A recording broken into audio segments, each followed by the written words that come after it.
रक्षा सूत्र के रूप में बहन अपने भाई के हाथों में एक रक्षा सूत्र बांधकर भाई से एक प्रतिज्ञा लेती है। ब्राह्मण, साधु, संत और बहन बेटी, ये तीन काल का हरण करती है, इसलिए इन तीनों की महत्वता। जब ये राखी जो बनती है ना, ये रक्षा सूत्र जो तुमने बांधा है, जो मोली जो बांधते हैं, कलेवा जो बांधते हैं, ये रक्षा।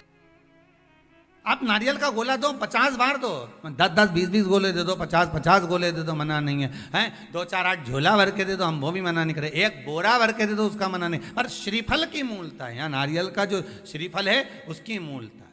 और कितनी सुंदर बात है, नारियल जो बहन भाई को देती है, श्रीफल हाथ भरा हुआ रखती है, भाई को बहन जब श्रीफल देती है तो भाई वही श्रीफल अपनी बहन को कुछ दक्षिणा अर्थात कुछ रुपया रखकर, कुछ भेंट रखकर, कुछ स्वरूप रखकर, जब बहन इतनी दूर से आई वही श्रीफल भाई फिर बहन को दे देता है, ये ले तू ले जा, तू रख ले।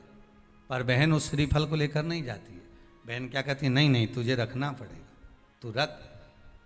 तो दो चीज में से जब श्रीफल भाई भेंट रख कर देता है अपनी बहन को, तो बहन श्रीफल वहीं भाई के घर छोड़ देती है, भेंट का कुछ भाग लेकर चल देती है।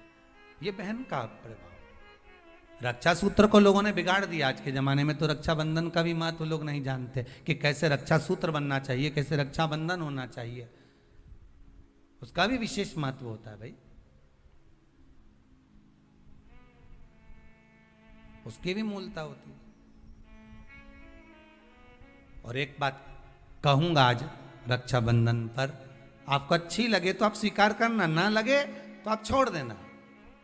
वैसे भी सीहोर वाला महाराज ताड़ी तड़ी बोले ही बोले है, उसमें क्या दिक्कत। तो बोलने में तो कोई पीछे हटूंगा नहीं। एक निवेदन आप सबसे करूंगा, आपको अच्छा लगे अपने जीवन में उतारिएगा, ना लगे कोई बात नहीं, छोड़ दीजिएगा, पर उतारना जरूर। बहन से प्रॉपर्टी के चक्कर में कितना भी झगड़ा चल रहा हो, बहन का भाई से एक मकान के चक्कर में कितना भी झगड़ा चल रहा हो, संपदा के चक्कर में कितना भी झगड़ा चल रहा हो, तो भी निवेदन करूंगा, बहन और भाई तुम खूब लड़ो प्रॉपर्टी और जमीन के लिए, पर रक्षाबंधन के दिन कम से कम एक दूसरे के नहीं भी जाओ तो फोन लगाकर जीजी और बहन भाई से, भाई बहन से एक बार तो बात कर लो, क्योंकि धन अपनी जगह रह जाएगा साहब। वहां धन नहीं जाने वाला, आपका व्यवहार जाने वाला है, आपका प्रेम जाने वाला। माना उसने कुछ भी करा हो, अदालत में केस लगा दिया हो, 25 केस चल रहे हो अदालत में, 50 बार तुम्हें पेशी पर जाना पड़ रहा हो, 50 बार झगड़े हो गए, 50 बार तलवार लेकर खड़े हो गए, डंडे लेकर खड़े हो गए, एक दूसरे को मारने को तैयार हो गए, पर निवेदन है, एक माता के गर्भ से तुम जन्मे हो, कम से कम उस माता के दूध का फर्ज अदा करो। और एक बार कितना भी झगड़ा हुआ हो, इस आस्था चैनल के माध्यम से आज रक्षाबंधन के दिन भले राखी बंधवाओ मत बंधवाओ, पर एक फोन लगाकर तो पूछ लो, जीजी कैसी है, कब आएगी बता। या बहन भाई को कह दे रे कैसा है, भूल गया क्या मुझे, भाई भी कह दे। लड़ाई की बात मत करना, आज के दिन बस प्रेम की बात करना कि कम से कम बहन का फोन तो आया। मेरा मन कहता है, मेरा दिल कहता है कि शायद दिवाली पर जितनी आतिशबाजी नहीं हुई होगी, उतनी आतिशबाजी आपके दिल में होगी कि जिससे केस चल रहा है वो फोन लगाकर पूछ रहा है कि भाई ने पूछा बहन से, बहन ने पूछा भाई से कैसे हो, भाभी से बात कर लो, थोड़ा बच्चों से बात कर लो। माना अदालत में देखा जाएगा, लड़ाई झगड़े सब होंगे, सब कुछ होगा, कौरव और पांडवों की कथा तो देखो रे कितनी सुंदर है।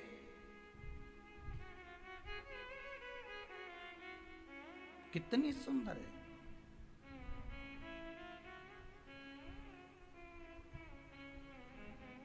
पांडवों की बहन सुभद्रा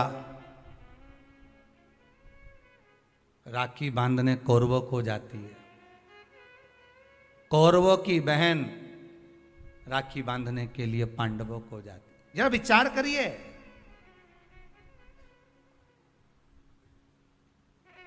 क्या युद्ध के मैदान में लड़े नहीं, क्या युद्ध के मैदान में मरे नहीं, युद्ध अपनी जगह पर है। लड़ाई नारियल जो बहन भाई को देती है, श्रीफल हाथ भरा हुआ रखती है, भाई को बहन जब श्रीफल देती है तो भाई वही श्रीफल अपनी बहन को कुछ दक्षिणा अर्थात कुछ रुपया रखकर, कुछ भेंट रखकर, कुछ स्वरूप रखकर, जब बहन इतनी दूर से आई तो वही श्रीफल भाई फिर बहन को दे देता है, ये तू ले। कम से कम एक दूसरे के नहीं भी जाओ तो फोन लगाकर जीजी और बहन भाई से, भाई बहन से एक बार तो बात कर लो, क्योंकि धन अपनी जगह रह जाएगा साहब, वहां धन नहीं जाने वाला, आपका व्यवहार जाने वाला।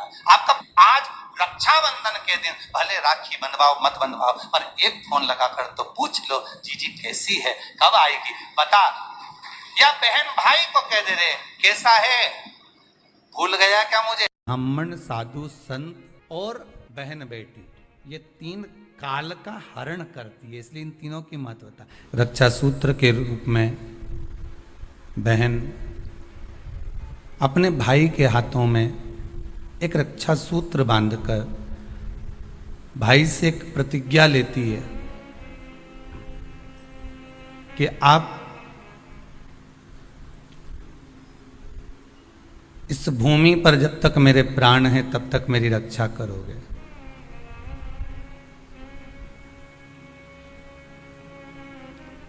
कोई बहन अपने भाई के ऊपर कोई बीमारी नहीं देख सकती, कोई रोग नहीं देख सकती, और ना भाई बहन को रोगग्रस्त देखना चाहेगा।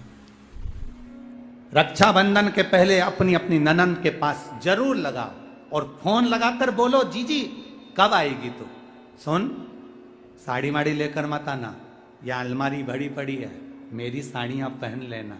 क्यों, किस लिए, कारण क्या है, क्यों? माता लक्ष्मी जी ने जाकर राजा बलि की धर्म पत्नी के वस्त्र को क्यों लिया था?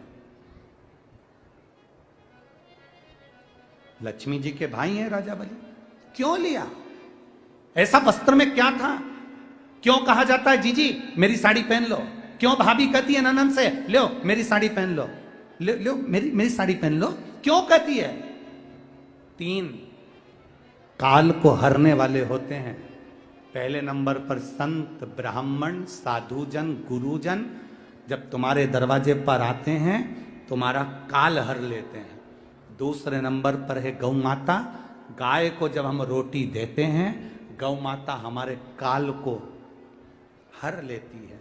तीसरे नंबर पर है बहन बेटी, जब हमारे यहाँ आती है और हम कह देते हैं जीजी ये मेरी साड़ी है पहन लो, घर से साड़ी लेकर मत आना, जब हम उसको साड़ी पहनने को दे देते हैं तो एक ननन बहन बेटी ऐसी होती है जो अपने भाई के घर के काल को भी हर लेती है, वो बहन बेटी होती है। पर आप में से कई माताएं ऐसी भी बैठी है जो अपनी एक साड़ी नहीं दे, और अगर ननन पहन लेना तो 25 बार के बता दे जी जी मेरी है, जी जी अच्छे से बैठो साड़ी फट जाएगी मेरी है।